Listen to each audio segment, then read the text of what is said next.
It's time for the Your Personal Bank Show with Ference Toth, financial literacy educator and speaker, entrepreneur, and chairman of the board of a bank in formation.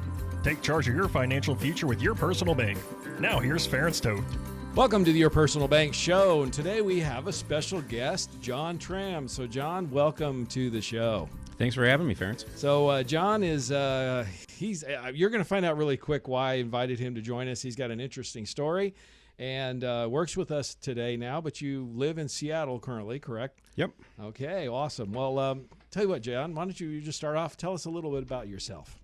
Well, I don't know, kind of a diverse background, I guess. My dad was a pastor, actually, when I was young, and we moved around every 2 years. Got to spend 6 years in Canada, loved that. Moved down to Minneapolis, and that's kind of where it became our base, was Minneapolis. Okay. Then years later, I met my wife. We got married, moved out to the West Coast, and really couldn't find work. Okay. So then eventually moved to China and actually taught English and science in China for 3 years. That would have been a very interesting experience, I'm sure. It was eye-opening. I mean, you hear so much stuff in the news about China and like this big kind of conflict between America and China. And you know, on an individual level, I can't talk to government policies and things like that, but on an individual level, they're people. Right. Just like us, they want the same things. They're super friendly. I mean, more amazingly friendly people. And the food is unbelievable. That's awesome. Yeah, I've gotten the chance to do some traveling. I agree with you. Just when you meet people individually, one-on-one, people are just people. We all pretty much want the same thing. Yep. We want freedom. We want kind of be left alone. Yep. Raise our families, do our jobs, live our lives, have some peace. And provide a good life for ourselves and our family. I mean, that's really what it comes down to, is just make a good life for ourselves and for our family. That's everybody. If we could get the world's political leaders to understand that, the world would probably be a lot better place. Yep. No doubt. Absolutely. No doubt. Yep. So you were in China for 3 years. You were teaching English and various subjects, right? Yep. And then obviously you ended up back in the States. We did. We came back, had some health things going on with my wife, so we had to come back to the States. And then I tried selling cars. Not a good fit. Not a good fit. But why do you say it wasn't a good fit for you? I am not a pusher. I can't just convince people to do things that don't make any sense. I mean, it has to make sense to me for them. Right. And I just can't push people into do it now. You have to do it now. Okay. It's got to make sense for them. Right. And that is not the car industry. Right. So, but I did meet a guy there, and that's changed kind of the course of my life, because I met a guy and he told me about annuities. Okay. And it's the first time I'd ever heard about an annuity. And this idea that you could set up a pension for yourself. All right. I mean, I've got a pension because when I was in Minnesota, I worked for the laborers union, and I've got a pension from them. Okay. But I'd never heard of this idea that you could do it yourself. And that started me on a journey of learning about money, which I'd never taken before. Right. And so I got licensed as an insurance agent and started working with annuities, and then accidentally met a guy who invited me to hear you talk. Right. And, then I came to hear you talk, and that was the first time I got introduced to how to use life insurance for something other than just death benefit. Right. And that was several years ago, actually. That was. Yeah. Okay. So you actually attended one of my workshops, my personal bank workshops. I was teaching people at the time before COVID. I was, as I've shared many times, I was traveling around the country speaking to investor groups, doing a half-day workshops, and you attended one of those. And after you attended that workshop, what did you think? Well, I got to be honest. I wasn't overly impressed. It wasn't enough to make me want to run out and learn more about it and do more with it. Okay. And it just didn't seem like there was an amazing return for what you got. I just like, from an investing standpoint, I don't think I actually got the concept fully. Right. And yeah, at the time, it didn't trip a trigger, in my own head. It didn't just make me go, oh, that's amazing, I got to look into this more. Okay. So obviously some time passed. Yep. And then almost a year. About a year, yeah. Yep. And then I remember you reached out of the blue and called me. Yes. And what caused that call? What back out to me? The bank line of credit. Okay. That's the only thing. All right. Because when you started talking about using the bank line of credit and the whole Your Personal Bank concept, then all of a sudden it became amazing. Okay. Because then I finally got how this actually is structured. And the idea of positive arbitrage on money you're spending And, Right. you know, when you first mentioned that word in one of your radio shows I listened to, I had to do a bunch of Googling on what was positive arbitrage. I get asked that an awful lot. And, you know. And by the way, I'm going to interrupt a Go sec. ahead. Those of you that, because I get asked that question all the time, John. What is positive arbitrage? And it really is, it sounds like a big, complicated financial concept. Yeah. It's not. Nope.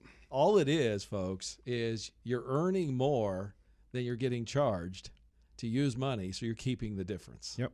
That's positive arbitrage. It's Go the ahead. difference between when it finally what clicked for me was when I finally realized that we're just dealing with two different products here. Right. One from the insurance company, they're giving you a credit, okay? Dividends. They're paying you dividends. Paying you right. dividends. Right. And then the bank is charging you for Interest. a loan, interest. Right. And there's a difference between what those two companies are charging. Yeah, and you that's get it. paid more dividends and you get charged interest. You Yep. keep the difference. It's that simple. Right. It's not a complicated, complex process. It's Nope. not some goofy shell game thing going on. It's literally just one company has a declared rate of dividends, Right. and one company has a declared rate of what they're charging you for a loan. Right. And that's as simple as it gets.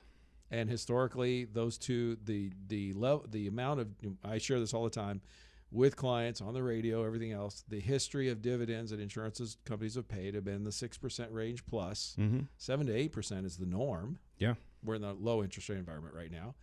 And historically, bank lines of credit, when you're talking about collateralized loans, the interest is much lower. Yep. Usually a 2 to 3% rate historically below whatever the dividends are. Yeah. So today, insurance companies are paying the 5.75 to 6% dividends and charging 3 to 3.95 interest.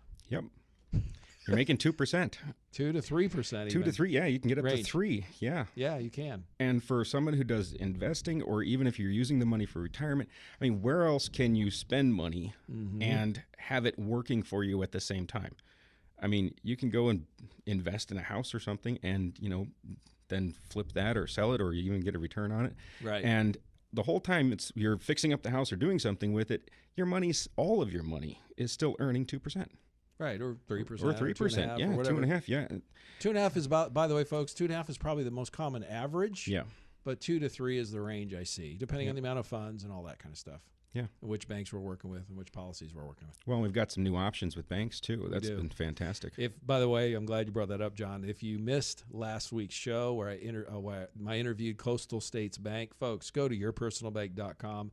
Check it out. It's a Russell Bolton interview. He's a senior loan officer at Coastal States Bank.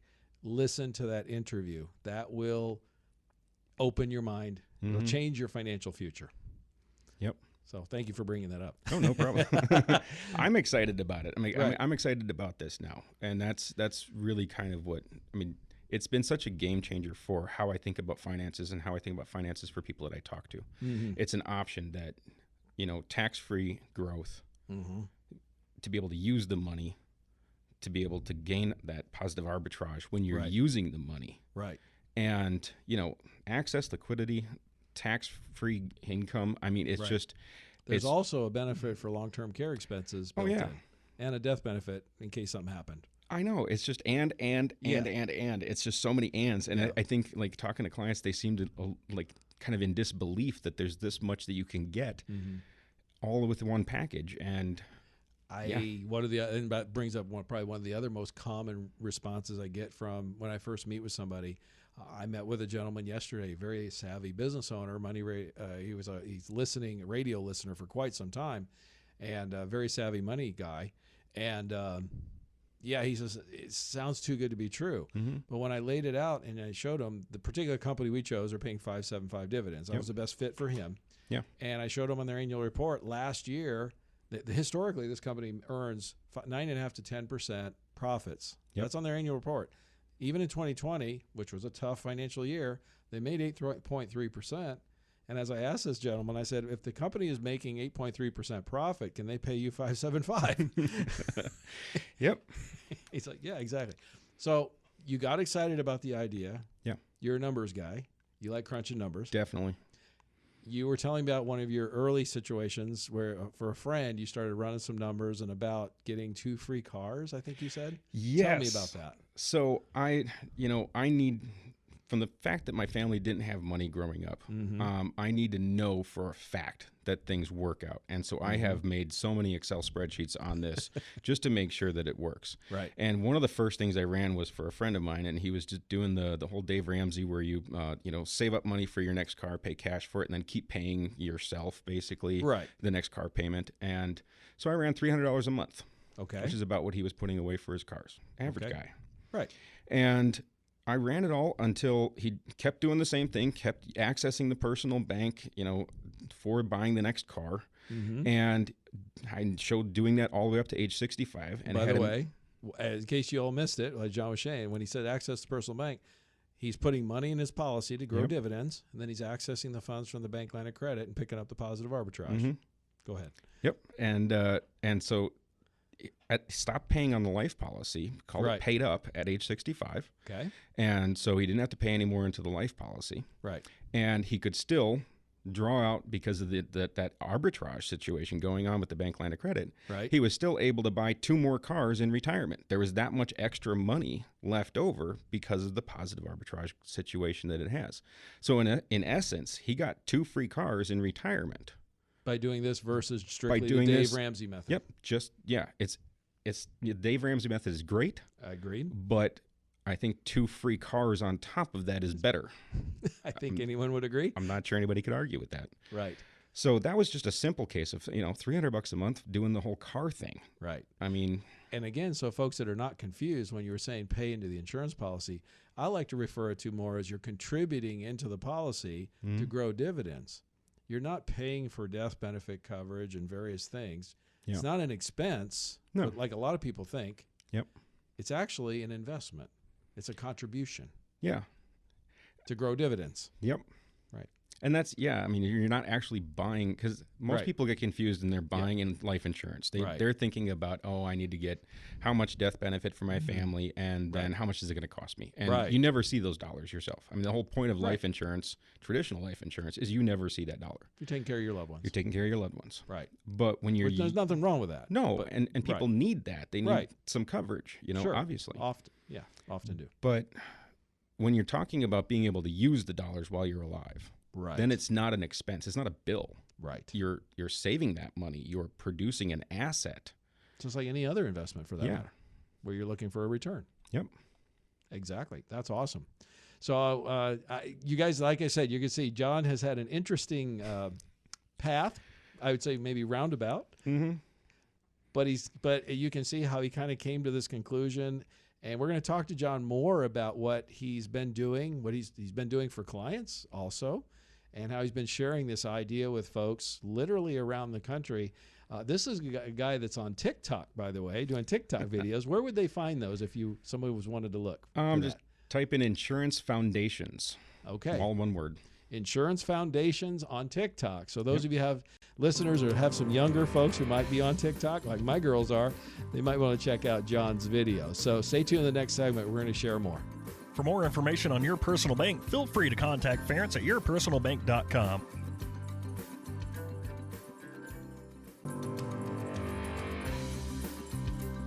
Back to the Your Personal Bank Show with Ference Toth. Welcome to Your Personal Bank Show, and today we've got a special guest, John Trahms, or Trahms, I'm sorry. It's like right. Brahms. Everybody says it both ways. Trahms. And John's had quite an interesting, even a roundabout kind of story. You traveled the country, the world, I guess, quite a bit as a kid. As your dad is a pastor, I think you said. You lived and worked in China for 3 years as a teacher. That's pretty interesting. And then came back to the States and kind of bounced around a few things until you kind of landed on the financial world initially with annuities, right? Yeah. And so, and obviously you became a big fan of those, of the ability to grow money safely, create private pensions, like you said, for folks. Yep. I mean, the idea that you can't lose any money is phenomenal, especially people getting closer to retirement. I heard so many stories from my friends in Minnesota. A really good friend of mine, he was supposed to retire in, I think it was 2008. And he is still working to this day. Oh, my. So that's when I realized that there was products out there that you could get into where you couldn't lose money. You could actually retire when you wanted to. Right. That was huge. And I was like, everybody needs to know about this. And that's when I got into insurance. Okay. And yeah, exactly. I mean, it's an option that folks, and I always talk about it as a great diversification tool into a non-correlated asset. Somebody's invested. I met with again, a very astute business person yesterday who's been listening, longtime listener, and he's 67. And he said, I heard what you were saying. He goes, I was looking at my portfolio projections or percentages of what was safe, what was at risk, and I'm out of whack. Yep. And I need to get back in whack, as he put it, back in line, right? Yeah. So, yeah, there's risk involved, obviously. And as someone nears retirement, that risk increases. Yeah, and that's been standard for a while. The modern portfolio theory talks entirely about, as you get older, putting more and more of your assets into safe investments where you can't lose money. Right. The one thing they don't mention in modern portfolio theory is life insurance as a possibility as one of those investments. Right. I don't even think they mention annuities much. They really don't. They always talk about bonds and CDs or securities of some kind. Right. And I think especially today, with the interest rate environment we're in, I don't think anyone can argue that an annuity is superior to a CD in terms of returns. Yeah. Not even close. I had a customer last year make 12%. Yeah. I mean, that was just one of the few that I looked at, and it was average. I mean, nothing special about the allocations, nothing special about the product. Right. It was just 12%. Right. And that's a nice, steady return. If the market goes down, they'll never lose any money. Right. That blows any CD away these days. Oh, don't even, ridiculous. The advantage, of course, of the annuities is, if you're talking about index annuity here, you can get a double-digit return in a good market year with the better. There's better, good, better, best, so to speak. Yep. With some of the better options. I understand you work with, working together, you have access to something like 50 different annuity companies now? Oh, at least, yeah. Yeah. No, I started looking through some of the product options, and it's kind of overwhelming, the amount of diversity you can get in there. Right. Different products for different folks, and they all work differently. So it's not a one-size-fits-all solution at all. Right. So if you're interested in looking into that more, contact us at yourpersonalbank.com. We'll be happy to steer you towards the best fit, the best company with the best fit. John's heard me talk about this many times. One of my pet peeves is agents being preferential to certain companies or products. Yeah. And really, my opinion is an agent should be agnostic terms, because we get paid commissions or fees or however an advisor gets paid. However you get paid by any different company, there's not much difference, frankly. There just isn't. And so there's far too much loyalty to the companies or products versus loyalty to the customer or the client. Well, and I take fiduciary responsibility, in my opinion, is something I take extremely seriously. Right. If it's not a good fit for the person, why am I going to suggest it? Sure. It doesn't do me any good long term. Right. And finding one company's products don't fit for everybody. No. I don't think I could sleep at night knowing that I didn't look at least 5 or 6 different companies and their products to try to figure out if they were a good fit, because otherwise I'd always be wondering, did I do the right thing? Well, and actually now with the marketing firm I turned you on to, they actually have a computer. They computer analyze this, searching over 50 plus companies, and the computer spits out the best one. Yeah. Given the parameter. Yeah, and it doesn't come down to whether we like them or not. It comes down to whether it's the best product for the customer. Right. What's going to offer the best growth or the best guaranteed income, whatever the goal is for that client in the annuity side. But of course, this is the Your Personal Bank show. We do annuities. We do. But I tell people this all the time. In fact, we met a couple for lunch today, where, as I stated to them, annuities are my plan B. Mm-hmm. Typically, in most cases, when I meet with people, I look to see if the personal bank will fit them better or fit their situation, and we look at annuities as a plan B option if they can't qualify or whatever for some reason. This couple, by the way, happened to be 74 and 78. Yep. John met them for lunch. Sweet couple. Yeah. Absolutely wonderful people. And the numbers work great for them. And they had already purchased annuity from someone else. They actually canceled, free-looked it, because the numbers were superior and the product was superior in every way. Yeah. Go ahead. And that's what it comes down to, is looking at the numbers, right? Running the numbers. It's not an opinion. No, it's not whether you or I like it better. Right. It comes down to, let's look at the actual numbers, and do those numbers make better sense to you? Right. Even the husband said to us at lunch today, he goes, "It just made sense. It was black and white. Yeah. More liquidity, tax-free versus tax-deferred, and long-term care benefits. Long-term care benefits, a death benefit included for this couple who are in their 70s. Yep. For each of them, and positive arbitrage. Yeah. Which is the part that really got you turned on to this whole idea a few years ago. Yeah. Because I was relatively, to talk about it again, I was relatively not impressed by just using the life insurance policy for itself, that infinite banking concept that everybody talks about. Your insurance banking concept or whatever you want to, There's so many names it out works. there. It's good. It works. It's good. But it's not enough to get really excited about. But when you start adding in a bank line of credit, that turbocharges everything. Massively. I mean, to earn 2% on money you're spending. Folks, you're going to earn about 2.5 or better, usually. Yeah.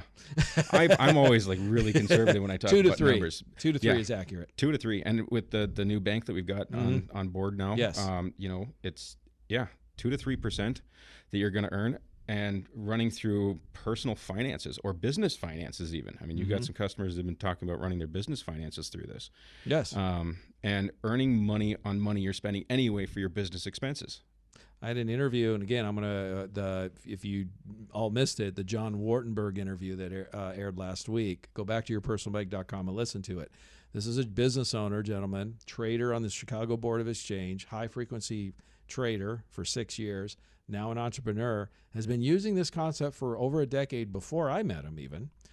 We were able to get him 20% more cash. He shares that on the radio. First year and every year, by the way, the rest of his life. And as he points out, hey, if I can, he has a high-end food business. If I can buy, he buys sardines in Portugal. Okay, apparently that's where the best sardines in the world were. I didn't know that. All right. Hey, I learned something that day. Yeah. But he goes, I bought $15,000 worth of sardines for my business to sell, and if I can pick up 2.5% positive arbitrage on the sardine purchase, he's going to make a profit on the sardine sales, but pick up another 2.5%. He goes, why wouldn't I do that? My winery's working twice for me. Yeah. There's nothing else out there. I mean, you've asked people to try to show you anything else out there that can do this, and nobody can. There's it all the time. Nothing else out there that lets you earn money on money you're spending. Right. It's ridiculous. That's the key takeaway. Yeah. I show that all the time. Look, folks, we're going to talk more in the next segment, because I'm going to encourage you to stay tuned, because I'm going to share a little bit more. We're going to share a little more of John's experience and working with some clients and stuff in the next segment. But you're right, John. I say this on the radio. I've said this for years and years of workshops. If you can show me how to earn interest on money I've spent, I'm all ears. Yeah. So stay tuned in the next segment. We'll talk about that more. For more information on Your Personal Bank, feel free to contact Ference at yourpersonalbank.com.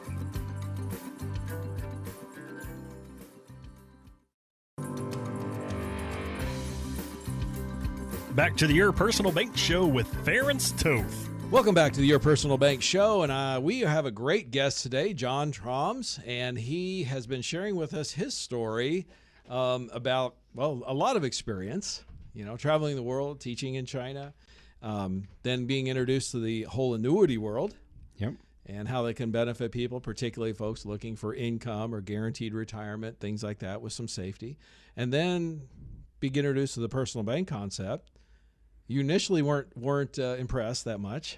Not as much, not doing the whole just using the life insurance policy by itself. Right. But when you started introducing the bank line of credit. Right. And that positive arbitrage situation, it changed the numbers.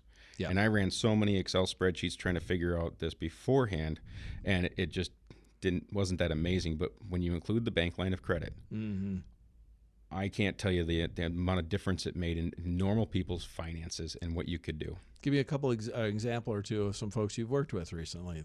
Well, a young lady right now, she's doing fairly well for herself, but she's just funding one of these things for retirement. She's actually not even planning on using the personal bank until she retires. Right. And she's just using it as a funding vehicle because it's, tax-free growth. There's no limitations on when she can draw out from it, unlike an IRA or a 401k or anything that is age 59 and a half penalties. Right. There's underlying guarantees. Yep. And so she's just looking at it as a growth vehicle right now. Right. And then when she retires, she's going to be drawing that out and then living on that and hopefully just enjoying her retirement at a very early age. The other interesting thing that she did was she also looked into getting policies for her young children. Okay. And, she's got a 9-year-old and a 4-year-old. Okay.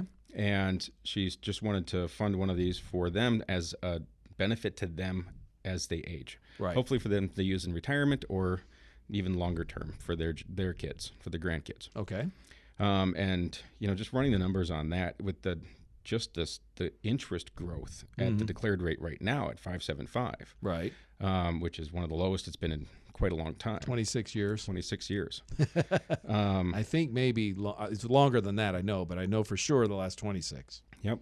And the lowest interest rate environment we've been at, and in over the 200 years. Yeah, it's a crazy time. Right.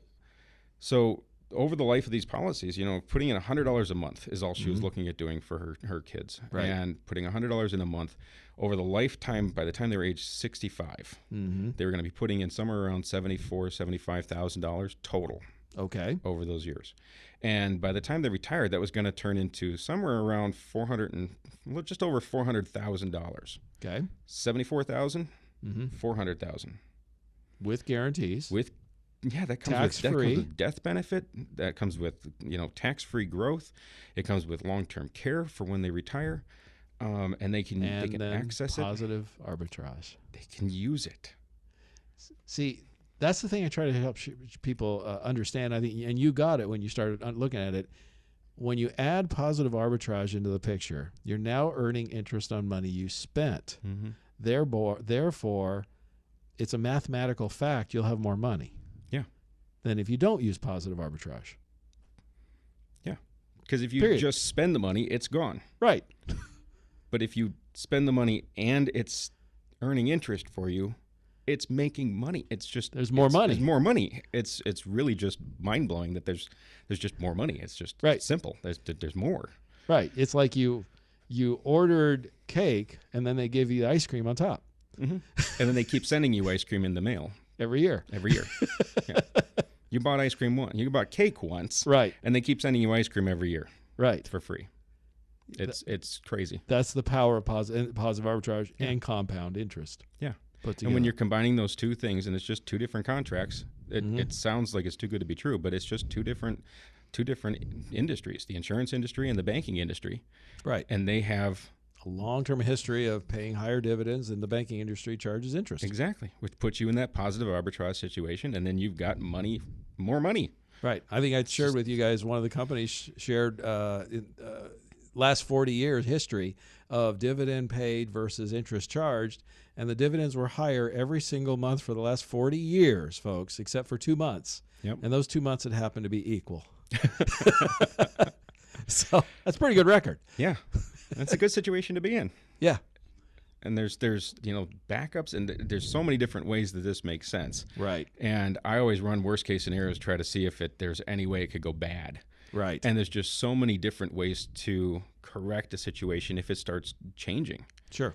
And what if interest rates change, various things, all that kind of stuff. Yeah, things you don't have any control over. Right. But because of how these policies are written, because of their historical performance, we can look at it and we can say, okay, if interest rates go really high, this is what you can do. And if for some reason you're not in a positive arbitrage situation right now, then you can just liquidate that and be fine. Exactly. Well, folks, I'm going to really encourage you to stay tuned in the next segment, because John, being from Washington State, is here to talk to us about something that's brand new, first of its kind. It's a payroll tax deduction for long-term care for employees starting in 2022. And we're going to talk about what's happening and how solutions to that. So don't miss it. For more information on Your Personal Bank, feel free to contact Ference at yourpersonalbank.com.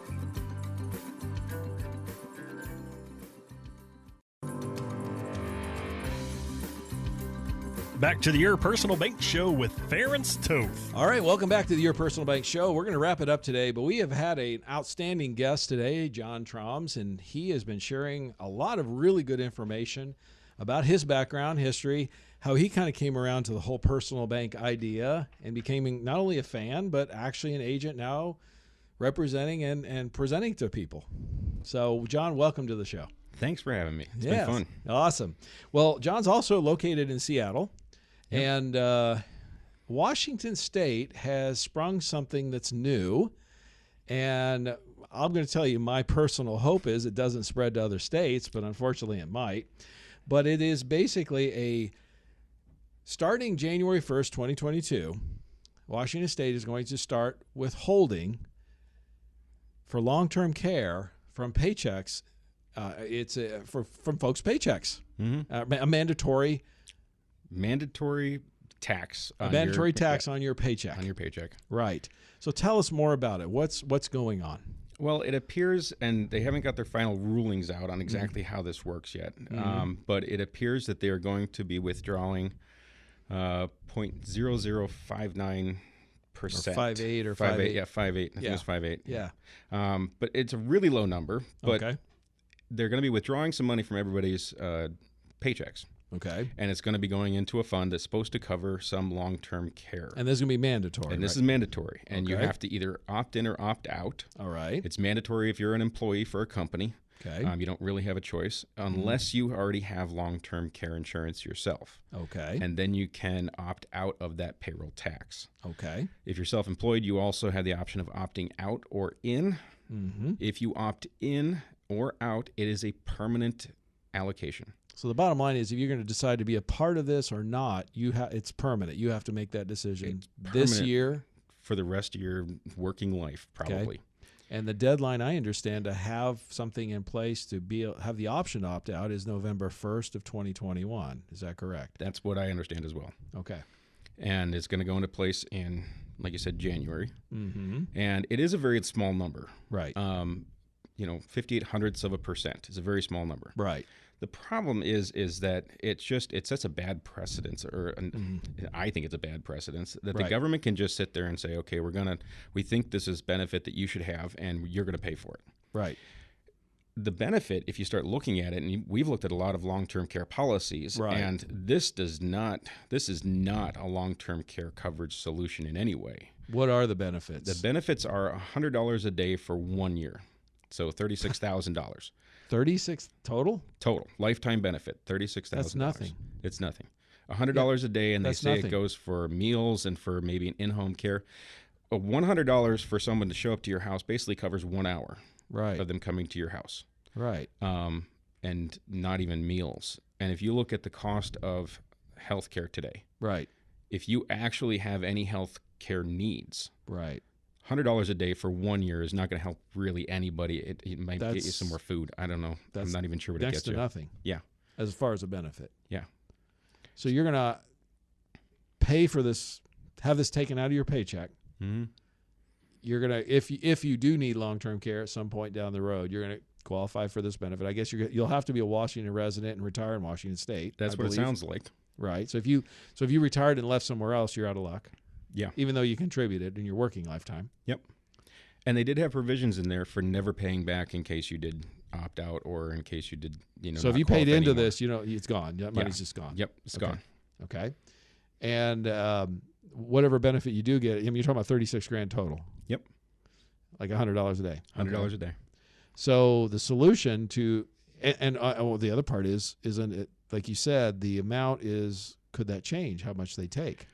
Yeah, I mean, the way the law is written right now, it says that they have discretionary powers to raise it temporarily, and then it always has to go back to 58/100%. But I think we can all look back at government actions when it regards to taxation. Right. What they say right now is not what the future is necessarily going to be. It never reverts back. It never seems to. I know the history of the federal income tax, which I believe goes to 1919, somewhere around there. And the first year they said it'd be 1%. That was highest it would ever be. And I believe it was for people that made $1 million or more a year. Don't quote me on that, but it was something around that. And they promised it would never go higher. Yep. It only took 1 year to lie about that. The next year it went up much higher. Yeah. And for many more people. Well, and I think we all remember, no new taxes. Yep. The Bush administration. Yes. And, in that administration, they introduced a couple of new taxes. He got kicked out. He didn't get reelected because of that promise. So best wishes don't necessarily turn into reality for people. And so just because right now, and that's what I think it really comes down to. And it's permanent, too. That's the thing. It's a permanent allocation. I mean, if you opt in, you're in, period. Yep. For the rest of your working life, as long as you're in the state of Washington. And if they decide to change it, they're going to give you a notice. And that's as much say as you have in the matter is to read the newspaper. So if somebody wants to opt out, what are their options? Well, right now, you would have to have a long-term care policy of some kind. And I believe that there is an option for, well, we know for sure, there's a hybrid annuity that also comes with long-term care benefits in there. Right. We're still waiting to find out if the long-term care benefit that is included in a life insurance policy. So the living benefits. The living benefit. Or there's annuities and insurance policies have living benefits. Mm-hmm. It's uncertain on that. Yeah, they haven't come out with their final rulings yet on that. So we're going to have to wait until that comes out this month, hopefully. I heard June. Yep. So it's going to be kind of a mad scramble, honestly. I mean, because you'll have to have it by November 1st if you want November in place by November 1st if you want to opt out, right? Yeah, you'll have 4 or 5 months to make your choices, and that means you're going to have it could be a lot less. So it seems to me that really a person has a few choices. One, they could leave Washington State. Yep, that's always an option. Exactly. I have some clients there who have expressed that is their plan before the first of the year. Yeah. I guess secondly, if you're self-employed, you can opt out. Yes, if you're self-employed, you can opt out. If you do opt in, you will be on the hook for the rest of your employment life. If you're trying to get out of it, they have the option of getting the money that you would have paid in for the rest of that. So if it's possible for you to change your employment status from, say, W-2 to 1099, perhaps, be an independent contractor, that could allow you to opt out. Yeah, and then you could just choose to opt out of it permanently. Okay. So that could be an option for some people. Yep. Or thirdly, like you said, get a long-term care policy that's yours, you get to keep, and probably have a heck of a lot more benefits. Yeah. Well, and a lot more bang for your buck. A good long-term care policy, I think, is really useful for a lot of people because we don't talk about the cost of healthcare. Right. And, with dementia on the rise and long-term, Alzheimer's and things like that, the chances of somebody running into a necessity of getting long-term care is pretty high. Right. And we're just not ready for that because it's astronomically expensive for long-term care. I did a workshop on this about 3 or 4 years ago, John, for a major insurance company, and I had the resources of the entire company to research this, and so I did an hour presentation, and the numbers we had at that time were the average couple age 65. There's a 75% chance that one of the two would need long-term care coverage. Average cost at that time about $250,000. Yeah. So and it just keeps going up from there. Right. And that, again, level of care and all those kinds of things, how long can vary widely, but those are the averages. Yep. And if you're going to fund it yourself, that could be a major hit to somebody's finances in retirement. It can be. Yeah. It can be very expensive and very prohibitively expensive to get even long-term care insurance. Right. For some people. Which is one of the reasons why we love their personal bank, because it has a living benefit that can help cover much, if not all of those costs. Yeah. With no additional out-of-pocket. Exactly. It's a living benefit that you can access your death benefit early. Right. And not be dead. Exactly. And one of these comments I say all the time is, it's, in my opinion, the best long-term care type, it's the best program to cover long-term care type expenses in existence. And the reason, John, is if you need it, you got it.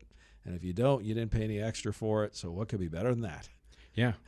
Well, and that's the thing with a lot of these things is if you don't use it, then most of the benefit's gone. Right. And so like these people in Washington State, they're looking at maybe buying a traditional long-term care policy so they can opt out so they don't get hit on their paycheck. Yeah. Well, if they don't end up ever needing it, a lot of the benefits that they paid for are gone. Right. That's why a hybrid annuity might make a better choice for them, because at least with those there's some growth with those.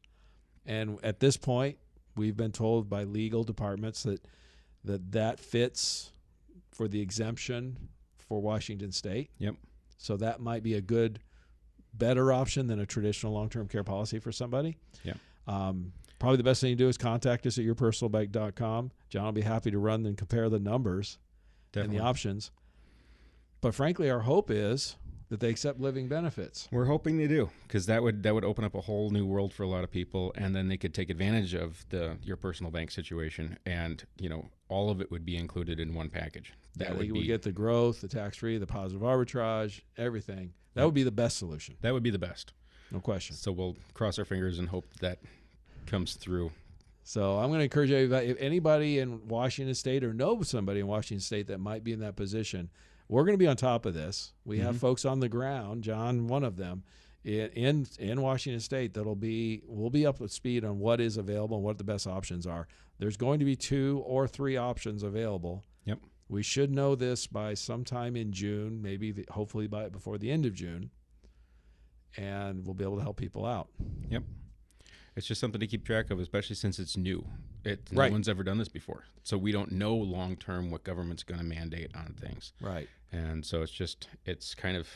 And sadly, Yeah. I could foresee that this being this is in essence the trial balloon that Washington State's floating up, and there's probably a whole bunch of other states watching. Yep.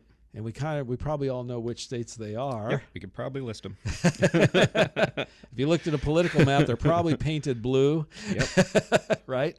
So if you're in one of those blue states, This could be something to expect. yes, certainly worth watching. I also heard there was some history that I guess wasn't it on the ballot and it got turned down in Washington State? I'd heard something to that effect. You know, I actually hadn't heard that. I did, and I was talking to some clients there, and then the governor and the legislature passed it anyway. That does not surprise me. Right. That really does not surprise me. Which, anybody who's listened to the Your Personal Bank show and heard me talk knows where I kind of stand on, well, government interference in people's lives. So it's frustrating to see. I guess the real solution ultimately is, John, you got to get more of your folks to get rid of the people that are in charge. Vote them out, man.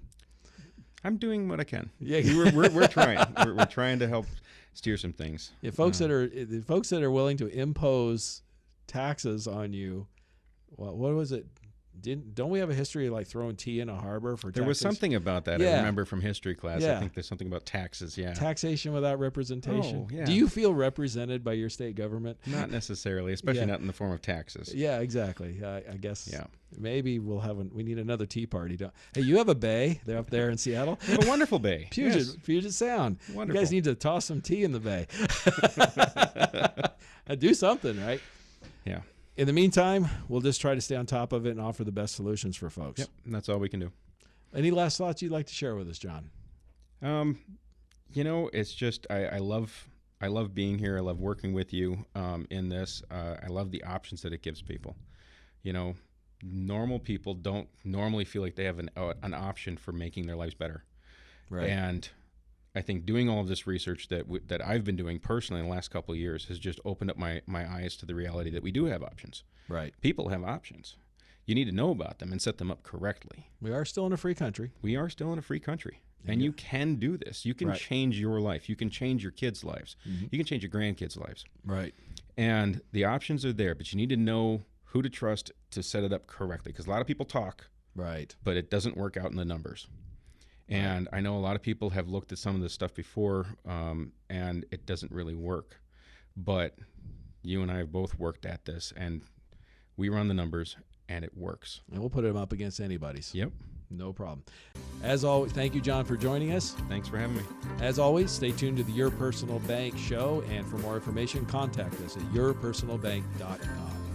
Listen Tuesday at noon and Thursdays at 1 for more information on Your Personal Bank. Contact Ference at yourpersonalbank.com. This show is designed to provide accurate and authoritative information. The presenter and guest on this program do not engage in legal, accounting, or tax advice. Professional advice regarding your situation should be sought if required. Products and riders may have limitations and may not be available in all states. Excessive unpaid loans may affect performance. Distributions may become taxable if not managed properly. Replacements may not be suitable for everyone. There may be charges when replacing coverage. Compare when considering a replacement. Dividend rates and baseline of credit rates may change. Contact yourpersonalbank.com for current rates.